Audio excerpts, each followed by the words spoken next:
Hi guys, Alex Peak Performance Reviews. Welcome to another vlog and welcome to something that a lot of people have been asking me for a lot, and that is a complete mods list on our Stage 4 Fiesta ST. So what I'm going to do is I'm going to do a big kind of, or I say, don't want it to be too big, but a walkthrough for each individual item and lots of different things that's on that car, so everyone knows exactly what we've put into and onto that car. Like I say, lots of people have been asking me for this video, so I thought I'd do it.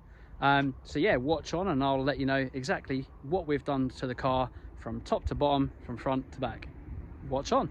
So I'm going to start with wheels and brakes. Obviously we're on stock alloys, but behind the back of the alloys you can't probably quite see it. You probably can, there you go. It is on some big meaty IBAC spacers. So it's on stock wheels, but it's on the IBAC Pro spacers. It's 15mm front and rear. Gives it a kind of a wider stance. It also helps for big brake kit clearances. And talking of big brakes, we have EBC big brake kit. It's a 4-pot big brake kit, 330 mil, and it has, as you can probably see, hasn't been driven a lot, so excuse it, it probably needs a bit of a clean on the surfaces. We're sorting that out right now. 330 by 28 mil brakes. As you can see, it's got the little individual bobbins that signifies that it's a 2-piece rotor, 1 and 2-piece. So it's got blanks, individual blanks, 2-piece blanks, and then a centerpiece with individual bobbins. And they're called floating discs. They are starting to kind of find their way onto a lot of standard cars, like really high-end good standard cars. They stop pad kickback, give better modulation, better brake heat dissipation, and just better braking all round. I've had a similar set on 2 different cars, or I've had the same kit on 2 different cars, exactly the same size, and the floating disc set is in a different league. So if you're in a market for a big brake kit, get the floating disc. These EBC brakes are absolutely amazing. If you want to check out my individual couple of videos, I'll ping them in the top right hand corner, so you can have a look at those individually, and I'll go into a lot more detail about them, but they're just outstanding. They are a must for any big power car. Talking of power, before I carry on too much, the car is Stage 4. It made 348 brake horsepower on a generous dyno. It makes about 337 actually on a harsh dyno. So these Revo Stage 4 kits are no joke, and they do make big power. They make 330 typically, depending on mods, combination of mods, up to 340 and 350 if you count the generous dynos.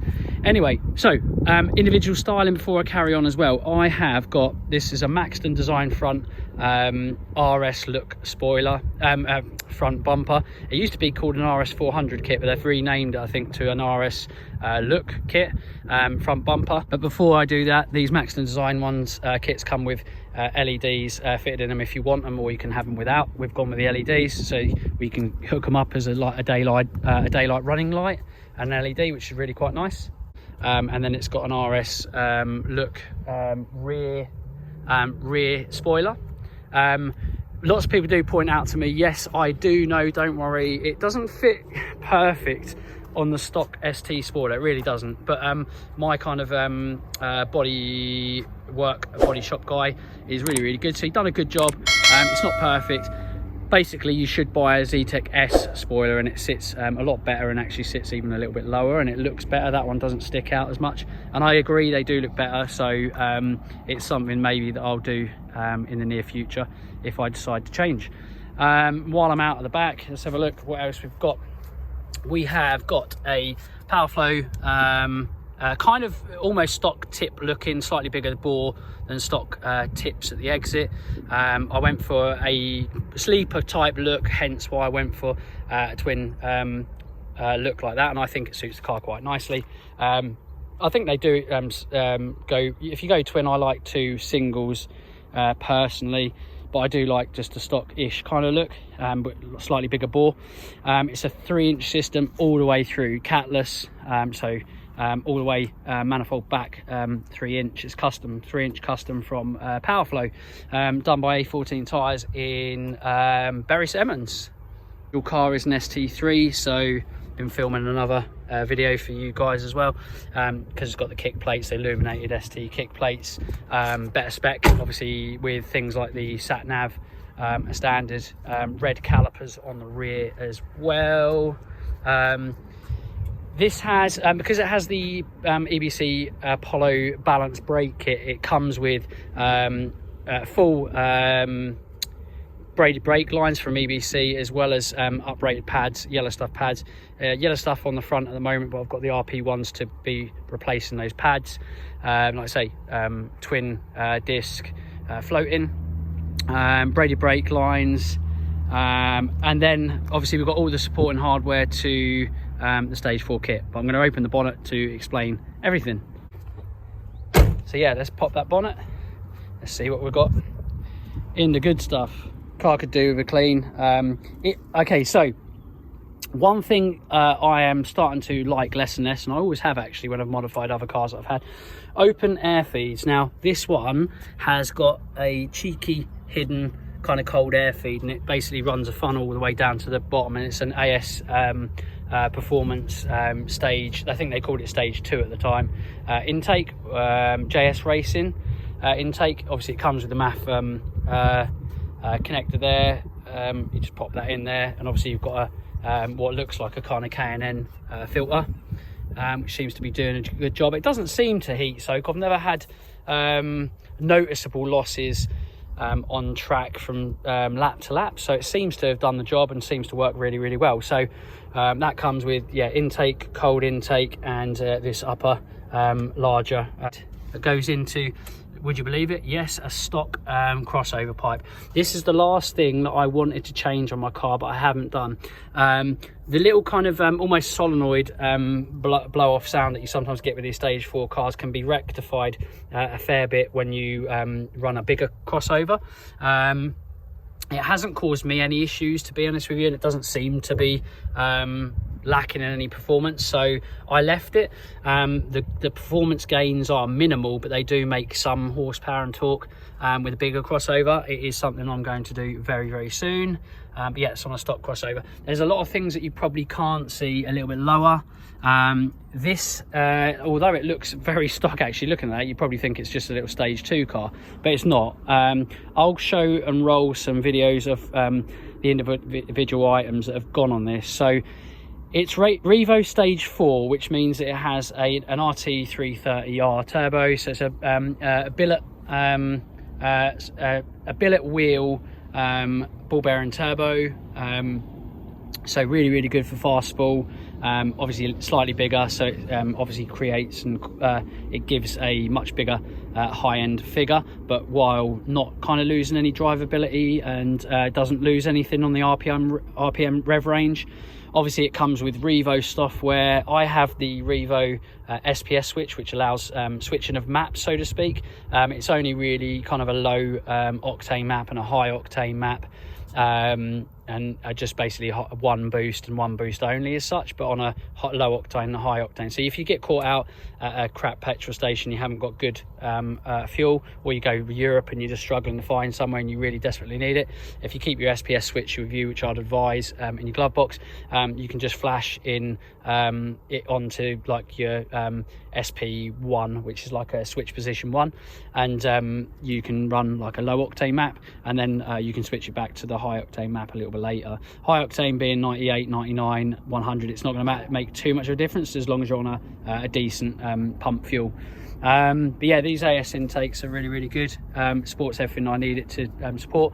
The Revo stage 4 kit comes with some lower charge pipes and hard pipes, look kind of off the turbo this side, which you can't see, that kind of goes onto essentially the cold side, or hot side should I say, of the turbocharger.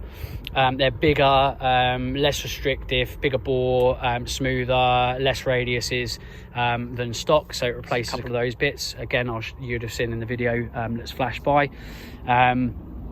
Yeah, and other than that, it's had a new solenoid on here as well. they do start to shit out once you start putting a bit more power on these, and they get old and hot, heat cycle should I say. Meaning to change back to an AirTech intercooler. I had a stage 2 AirTech intercooler and I went for Pro Alloy. They were more local to me. I started speaking to them, and we ended up with this stage 3. Yeah, other than that, that is honestly it. There's not much to these cars. Once you have, you buy a stage kit like that takes it to 330, 340, 350, etc. They tend to have everything on them. This does have the uprated, it's got the mount tune engine mounts on there and a gearbox mount as well. And other than that, it doesn't need much to support that. But obviously, if you're doing things right, you buy a brake kit. That's obviously got the big brake kit. It's running. I used to run Nankan NS2Rs, which is still on the rear. I've now got front Michelin Pilot Sports PS4s, and I find those way better than the NS2Rs now. I love them. They're really, really good tyre.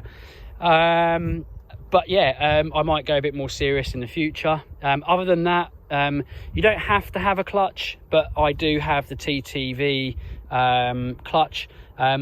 If you do track days like me and you really push a car hard, and you go hard and you go to loads of track days, the stock clutch will not take it. Mine started to kind of burn and die, and it was in a bad state when we took it out. Admittedly, it had 42,000 miles on the clock. You can get the ST200 clutch, which is better. If you're trying to skimp and save, yeah, maybe go ST200 clutch. But realistically, if you want a reliable 340, 350 horsepower, 330, and you're really going hard and you're going on track days, trust me, get a clutch, an uprated clutch. TTV, clutch and flywheel, yeah, absolutely superb. It does make a little bit of noise. You'll probably hear in some of my video, other people have said they've heard in my video, but it's not that bad in my opinion. And if your car's quite raw and you don't mind your car being raw, you just got to accept it. I think if you want to cruise around, you don't want it to be something like that, although STs are not really something that should be quiet anyway, then yeah, you maybe don't want to get it, but then you're going to potentially have problems if you go hard and you push it on track. So yeah, it's up to you, but you have been warned.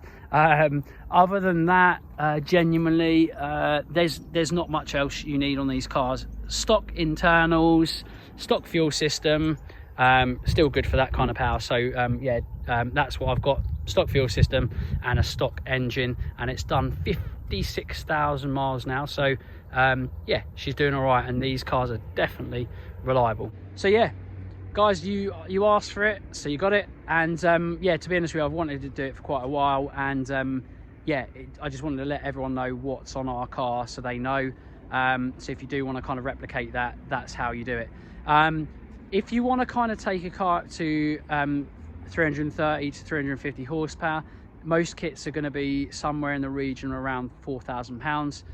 With kind of all supporting mods, you're probably looking at £5,500, maybe even more, because you've got to remember you've got to add an intercooler, a good intercooler, and also plus your tuning module, whatever that may be, whether it's a Revo or a Puma Speed, anything else. There's lots of different kits that can kind of do that, but most of the control modules that will go through the ECU as a flash will be, you know, quite a lot of money, plus your intercooler. So that's nearly £1,000 if you start there straight away. I think our SPS switched Revo one with all the software is knocking on close to 800. So it is quite a lot of money, but it is what it is, guys. You've got to pay to play, as they say. Yeah, you're going to look to need to spend around £5,500. If you do things right, you then need a big brake kit, 1,200 maybe to 1,500, even to, you know, Revo stuff and the AP racing stuff up near £2,000 mark when you add good brake pads as well. So yeah, you can if you're doing things right, you are going to be knocking on kind of £8,000. And if I think about this, even though it looks as though there's not much on that car, I must have probably spent eight and a half, maybe £9,000 on modifications, which it makes you think it's mad when you think about it, because it's a Fiesta ST, and I'm not saying anything bad about it, but it's just mad when you think to yourself you could probably go and get another hot hatch that can have similar performance levels, give or take.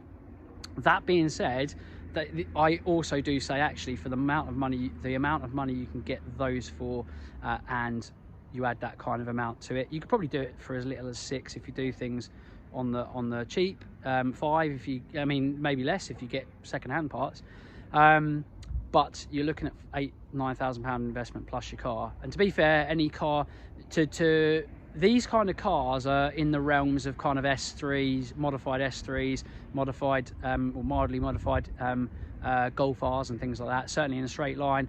In the corners, without seeing things that have got loads of mods on them, this will punch way above its weight. It will take down cars that have got 400 horsepower without too much of a problem, depending on what they are and depending on what modifications they've got. But it definitely punches way above its weight, so you normally need to find hyper hatches, I call them hyper hatches, or the really high-end hatches, hot hatches with stage 2 kits and stage 3 kits before you start getting left behind. So for what you get for the money, they are hard to beat. But that is my individual mods, and I thought I'd let you know of what we've done. So I hope you've kind of enjoyed that. If you've got any questions, if I've missed anything, please hit us up in the comment section. And yeah, thanks for watching, guys. As always, like, share, comment, subscribe, and we'll see you again on the next one. Bye for now.